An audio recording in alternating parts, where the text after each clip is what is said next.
Okay guys, so ni dia video part 2. So sekarang ni aku nak posting. Sekarang ni dalam keadaan blow off on ni blow off on. Maksudnya waktu biasa-biasa kita on blow off lah.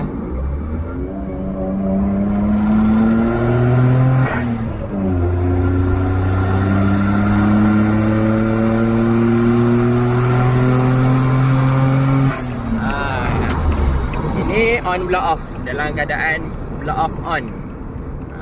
Kalau malam minggu nak bagi bunyi terkukur, bagi belanja sikit, sekejap lagi aku akan kita kasih off kan blow off tu, supaya kita punya kereta akan bunyi terkukur lah. So depan ni aku akan off kan blow off.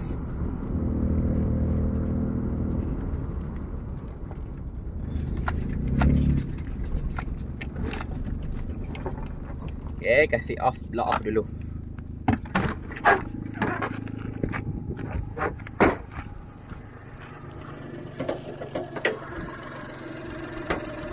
Okay, off kan blow off.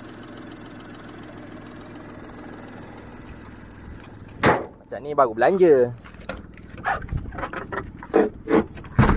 Okay, terkukur on.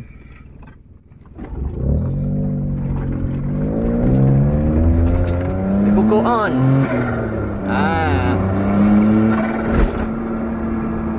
Terkukur on.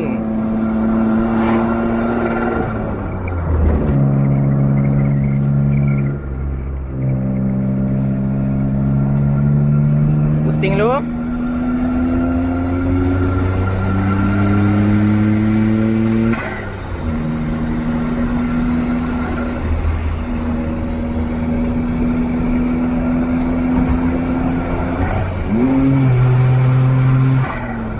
Bunyi kukur.